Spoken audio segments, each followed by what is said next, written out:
warahmatullahi wabarakatuh. Waalaikumsalam warahmatullahi wabarakatuh. Selamat siang rekan-rekan, semoga selalu dalam keadaan yang berbahagia. Puji syukur kehadirat Tuhan Yang Maha Esa, berkat rahmat dan karunia-Nya kita dapat berkumpul dalam ruangan ini dalam keadaan sehat walafiat tanpa kurang satu hal apapun. Shalawat dan salam kita kirimkan kepada junjungan kita Nabi Muhammad SAW. Semoga kita mendapatkan syafaatnya di hari akhir kelak. Di era globalisasi ini, remaja dan dewasa rentan terperangkap dalam pergaulan bebas. Menurut Menteri Kesehatan Republik Indonesia tahun 2010, usia remaja berkisaran antara 10 sampai 20 tahun. Sedangkan usia dewasa menurut WHO berusia 20 tahun ke atas, kisaran usia mahasiswa. Dan saat ini, rekan-rekan sedang mendengarkan seorang mahasiswa berbicara mengenai pergaulan bebas. Bersama saya, Nur Aini Rahmadani, dalam beberapa waktu ke depan. Mengutip Kamus Besar Bahasa Indonesia mengenai pergaulan, pergaulan berarti menjalin hubungan pertemanan dalam lingkup hubungan masyarakat. Sedangkan bebas berarti lepas atau tidak terbatas. Maka dapat disimpulkan bahwa pergaulan bebas adalah sebuah hubungan pertemanan dalam lingkungan masyarakat yang dalam hubungan itu tidak memiliki batasan dan bersifat lepas. Maksudnya, ketika seorang remaja atau dewasa memiliki hubungan pertemanan yang di dalam hubungan itu tidak memiliki batasan, tidak memiliki norma-norma yang berlaku, maka remaja yang seperti ini sedang terperangkap dalam pergaulan bebas. Dikutip dari pernyataan Kementerian Pendidikan dan Kebudayaan dalam artikelnya, disebutkan beberapa ciri-ciri seorang remaja yang terperangkap dalam pergaulan bebas. Ciri-ciri yang pertama, memiliki rasa ingin tahu yang berlebihan pada hal-hal yang mengarah pada negatif. Salah satu contohnya adalah narkoba. Ketika sudah muncul rasa ingin tahu seseorang remaja ataupun dewasa pada hal-hal yang negatif, maka akan muncul ciri-ciri yang kedua, yaitu melakukan pemborosan uang untuk membeli barang yang kurang bahkan tidak penting. Salah satunya yaitu untuk membeli narkoba tadi. Kita masuk ke ciri-ciri selanjutnya, yaitu menggunakan obat-obatan terlarang. Penggunaan obat-obatan terlarang di sini adalah untuk pemenuhan keinginannya, nafsu dari remaja tadi. Ketika seorang remaja telah menggunakan obat-obatan terlarang, akan muncul ciri-ciri selanjutnya, yaitu kecanduan. Kecanduan di sini akan merembet pada kecanduan-kecanduan yang lainnya, meliputi kecanduan konten pornografi dan bahkan melakukan seks bebas. Masuki ciri-ciri yang terakhir. Ketika kecanduan sudah dialami oleh seorang remaja ataupun dewasa, seorang remaja tersebut akan mudah mengalami kegelisahan, tidak sabar, emosional, selalu ingin melawan, dan bahkan sesederhana muncul rasa malas dalam diri remaja ataupun dewasa tersebut. Setelah mengetahui ciri-ciri seperti yang saya sebutkan tadi, tentunya muncul pertanyaan dari teman-teman di sini. Seperti, apa sih penyebab dari munculnya ciri-ciri yang saya sebutkan tadi? Betul apa betul? Betul! Pergaulan bebas tidak terjadi dengan sendirinya. Dia terjadi dengan banyak faktor yang melatar belakanginya. Nah, beberapa penyebab yang mempengaruhi timbulnya pergaulan bebas antara lain yang pertama, lemahnya iman. Lemahnya iman dalam diri seseorang, remaja ataupun dewasa, menyebabkan remaja tersebut mudah terpengaruh pada hal-hal yang bersifat negatif, seperti ciri-ciri dan contoh yang sudah saya sebutkan tadi. Jika seorang senantiasa meningkatkan keimanannya, tentu saja ia tidak akan mudah terpengaruh dan terjerumus ke dalam hal-hal yang negatif. Nah, solusi untuk penyebab yang pertama ini tentunya adalah dengan peningkatan keimanan. Bagaimana caranya?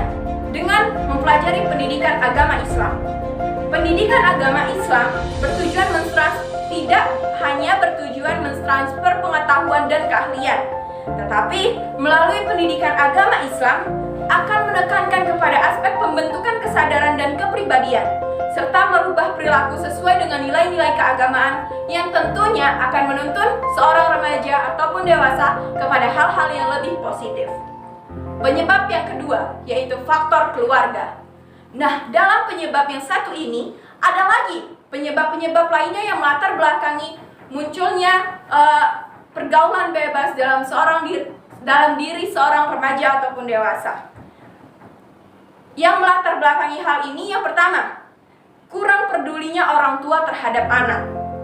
Orang tua yang membiarkan anaknya tanpa pengawasan atau kurang memperhatikan sama sekali pergaulan anaknya akan membuat anak berpikir bahwa ia hidup bebas, dan itu akan mengarahkan ia kepada pergaulan bebas. Lalu faktor yang kedua, terjadi kesenjangan antara orang tua dan anak. Kesenjangan ini adalah ketidakmengertian orang tua terhadap perkembangan sosial yang terjadi terhadap pergaulan anaknya. Faktor selanjutnya yaitu adanya perselisihan dalam keluarga atau stres dalam diri anak yang dialami oleh keluarga juga berpengaruh besar.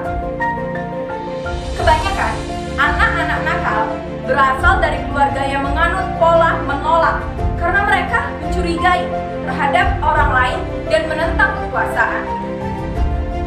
Lalu, apalagi penyebab selanjutnya? Ada penyebab perkembangan teknologi. Kurangnya kontrol diri yang dimiliki anak, bahkan remaja, membuat mereka memanfaatkan perkembangan teknologi untuk sesuatu yang keliru. Akses pornografi melalui situs-situs web, prostitusi melalui jejaring sosial, penipuan, dan berbagai tindakan kriminal lainnya adalah bentuk dari penyalahgunaan perkembangan teknologi yang dilakukan oleh generasi muda saat ini. Dan ini juga termasuk dalam pergaulan bebas. Apalagi penyebab yang lainnya? Tentu saja masih ada. Penyebab yang keempat adalah faktor lingkungan masyarakat. Sejatinya, usia remaja, usia dewasa, pengaruh lingkungan masyarakat terkadang lebih besar daripada pengaruh keluarga. Sebab remaja sedang mengembangkan kepribadiannya yang sangat memerlukan pengakuan dari lingkungan, teman-teman, dan masyarakat pada umumnya. Maka dari itu, masyarakat harus dengan sukarela membantu lingkungannya agar menjadi lingkungan yang aman, sehingga menghasilkan remaja ataupun dewasa yang terhindar dari pergaulan bebas. Penyebab yang terakhir adalah kegagalan remaja dalam menyerap norma-norma yang ada. Ini disebabkan karena norma-norma yang ada pada masyarakat kita saat ini sudah digeser dengan modernisasi. Ketika beberapa ciri-ciri sudah ada dalam diri seorang remaja yang timbul akibat beberapa penyebab seperti yang sudah saya sebutkan tadi, maka disinilah terjadi perilaku-perilaku menyimpang di luar batasan dalam pergaulan bebas. Dan itulah yang dinamakan dengan pergaulan bebas. Perilaku-perilaku tersebut antara lain penggunaan obat-obatan terlarang, seks bebas, minum-minuman beralkohol, perkelahian, pencurian, perjudian, dan masih banyak lagi perilaku menyimpang yang tentunya akan menyebabkan banyak kerugian tidak hanya pada remaja ataupun dewasa itu sendiri, tetapi juga lingkungan sekitar. Sebuah survei yang dilakukan oleh Komisi Perlindungan Anak Indonesia atau KPAI dan Kemenkes pada Oktober 2013 menemukan sebanyak 63% remaja sudah pernah melakukan hubungan seks dengan kekasihnya maupun orang sewaan dan dilakukan dalam hubungan yang belum sah.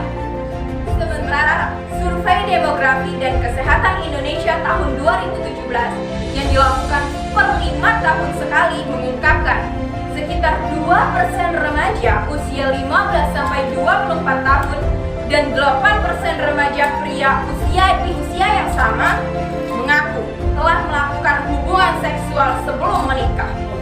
Dan 11% diantaranya mengalami kehamilan yang tidak diinginkan. Kejadian seperti ini, surveinya semakin tahun tentunya semakin meningkat. Hingga sekarang tahun 2021, seks bebas hanya satu dari sekian banyak perilaku menyimpang yang terjadi akibat dari pergaulan bebas, yang tentunya lagi-lagi saya sebutkan merugikan banyak orang termasuk pelaku tersebut, pelaku itu sendiri. Melihat rentangnya terjadi pergaulan bebas di area globalisasi saat ini, Dahlan menjelaskan bahwa untuk mengatasi pergaulan bebas dibutuhkan strategi, menanamkan nilai-nilai agama, moral, etika, dan memberikan penyuluhan yang berfokus pada remaja. Tentunya, gerakan-gerakan seperti ini akan sia-sia jika dalam diri remaja atau dewasa itu sendiri tidak ada kesadaran dalam menjaga pergaulan. Maka dari itu, ciptakanlah pergaulan yang sehat sehingga diri kita di masa depan juga sehat. Tidak ada yang salah dalam bergaul di masa muda, tapi yang salah adalah menghancurkan masa depan dengan terlalu liar bergaul di masa muda.